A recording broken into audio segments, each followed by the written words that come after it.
Hi, I'm Sarah Fragoso, and today we're making, for this cooking demo, a very special requested by my son, Rowan. And Rowan, what are we making today? You want to tell everybody? Cucumber salad. What was that? Cucumber salad. Cucumber salad.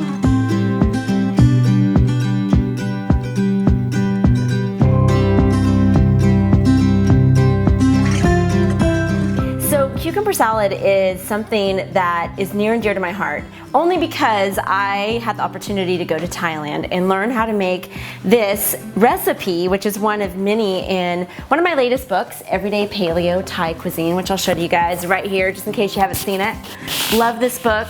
We've actually taken 2 trips to Thailand, once since the writing of this book, and the food there is just magical. It's really just amazing the way that they combine their flavors.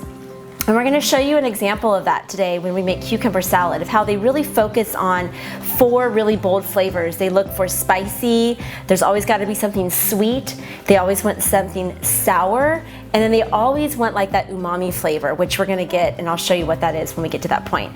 So with a cucumber salad, it's very basic, very easy. This is an awesome summertime recipe because we always have an abundance of cucumbers. But we're going to start with the basic cucumber. So what I've got here is a cucumber that I've peeled, and then what we want to do is just cut off the ends of it real quick. And then we're going to cut it right down the middle. And the reason is we want to take the seeds out, because if there's lots of seeds in your cucumber salad, it makes it really watery, and we don't want it to be watery. We want it instead to have the flavor of all the delicious sauce we're going to put on it. So once you have your cucumber sliced in half, all you do is you take your spoon and you just gently scrape the seeds out, just like that. So once the seeds are scraped out, we're going to make our cut that we want for the salad. So I use my food processor because I like to cheat and make things easy, but when we were in Thailand, they were so amazing there, and their knife abilities are out of this world, the way that they're able to cut things like cucumbers and papaya. They always cut towards themselves, where we're taught to cut away from ourselves, but we would watch women hold cucumbers like this, and men too, and they would take their knives and hit the cucumber as they turned it and shred it up into these amazing little ribbons. And I would never even attempt it or suggest that you do it because I value my fingers, right, Rowan? So instead we're gonna use our food processor, and I just have the slice blade in the food processor.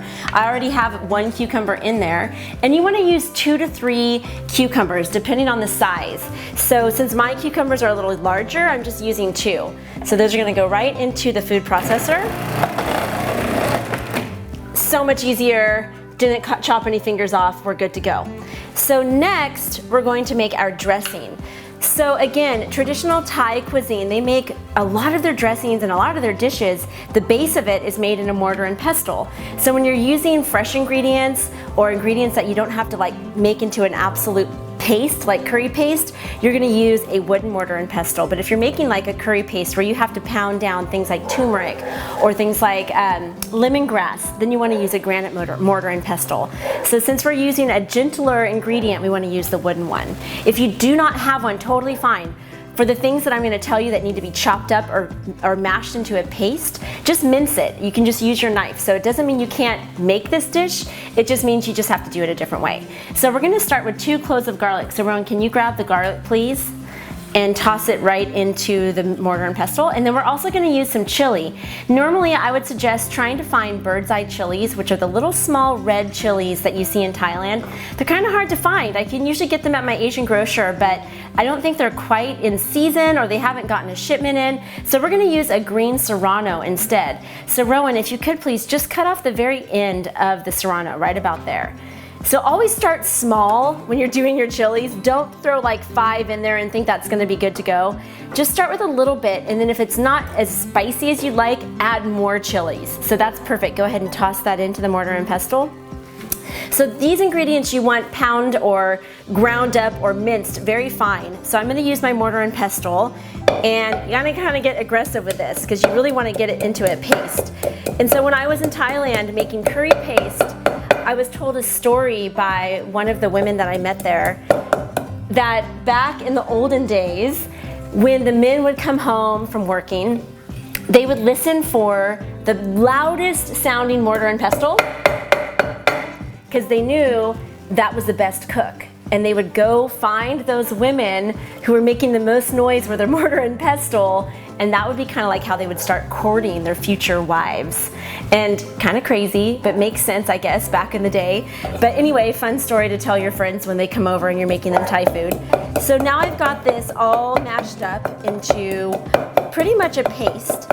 So now that's the base of our dressing. So the next thing that we want to put in is we want to put in our cashews. So we've got some roasted cashews. Rowan, can you pour those in for me, please? Thank you, sir. 2 tablespoons of roasted unsalted cashews, because we're going to get plenty of salt from other ingredients. So we're going to just mash these up now, just until they're not a mush, but just so that they're a little bit ground up. So you want it to look like this. I'm gonna show everybody here. So you can see that the garlic and the chilies are kind of pretty much a paste, but then the nuts still have some consistency, because you want to be able to have like that nice mouth feel, so they're a little bit crunchy. All right, so then we're gonna add in the base of our actual liquid. So what we've got, this is the umami that I talked about. This is our fish sauce. So we've got 2 tablespoons of fish sauce. So Rowan, can you put that in? Are you gonna be able to reach it? Awesome. So this is 1 tablespoon of fish sauce. We want to start with a tablespoon of fish sauce and then add more if we need it. And then right here we have a tablespoon of rice vinegar. So Rowan, can you dump that in for me? Right into, oh, perfect. And then our little bit of sweet that we talked about, we're gonna use maple syrup. And they often use palm sugar in Thailand, but there's some controversy with that, which if you wanna know more about, then I suggest you read the book. Too much detail to go into in this cooking demo. So we use maple syrup because it's a very similar consistency. Dogs are saying hi in the background. So Rowan, will you grab the maple syrup, please? And we're gonna, dump a tablespoon of maple syrup into our mortar and pestle. So now you want to get your spoon involved. So we're going to just mash gently and stir at the same time. So not a lot of aggressive mashing here, just a little bit of mashing and stirring to get that all mixed together. And now we want to do our sour that we talked about. So we're going to use Rowan's favorite, why he likes this so much, is our lime. So we've got 1 lime all cut up and ready, and we're going to do the juice of 1 lime right into our mortar and pestle. And while I do this, Rowan, can you please take your knife and cut these cherry tomatoes in half for me? So we have 4 cherry tomatoes, and that's gonna also add a little bit of juice to our dressing to make it really nice and dressing-like, because of the juice from the tomatoes, the lime, the fish sauce, the vinegar. Nice job, Rowan. So once we have the tomatoes chopped, those are gonna go right into the mortar and pestle also. And then we're just gonna do a little gentle mashing just to kind of break down the tomatoes just a smidge. You don't want them to be pulverized, but just broken down enough so that pieces of them are in the sauce, in the dressing. Rowan's doing a great job here. Very good knife skills, awesome. So those are gonna go in. And now we are ready to dress our cucumbers. So the sauce looks really good. I'll show you guys what it looks like here. So it's a nice consistency. You can see the tomatoes aren't completely damaged. They're just softened a little bit, so some of the juices are released into the sauce to give it flavor. And now we're gonna put our cucumbers into our bowl. Which is the best part, right, Rowan? Because we get to eat it in just a second. So, you can do this all by hand, slicing up the cucumbers, but that's really a lot of work when all you could do is just use your food processor. So here's what they look like, all sliced up. So we're gonna add those to our bowl. And then the dressing's gonna go on top of our salad. All right, Ro, I want you to get in here so you can stir it up for me, okay? So the dressing goes right on top. Okay, are you in? Make sure we get all the goodness into the salad. And then I want you to mix for me. So I've talked about this in previous cooking demos. Once you have your dish almost ready to serve, you always want to taste it and make sure that it's to your liking. Can I taste it? Absolutely, you can taste it. And especially with Thai food, because some people want more spicy, some people like a little more of that umami, that salt that you get, that really delicious flavor from the fish sauce. Some people maybe want a little more sweet. So before we serve this to everyone, we're gonna taste it. But what we almost forgot, the last ingredient to brighten it up is just some chopped fresh cilantro. So we've got about a cup of cilantro, and we're gonna start with about half of that. So mix that in for me, Rowan, and then we can taste it and see if it's perfect before we serve it. Okay, Ro, give it a shot. Let me know what you think. He's diving in head first. Why do you like this dish so much, Ro? Why is this your favorite? Because it has cucumbers in it and it's spicy and it's awesome. I love it. All the reasons I like it too. How is it? Did we do a good job? Does it need anything else? Oh, he's got to try it again to make sure. I think I need to get in on the action too. I'm curious and a little jealous that you're trying it without me. We did a really good job on our first try. I think he's gonna eat it all. Okay, we're gonna plate it up and show you our finished product in just a second here. In the meantime, we're gonna keep chewing. If Rowan saves any for you, we'll show you what it looks like when it's all done.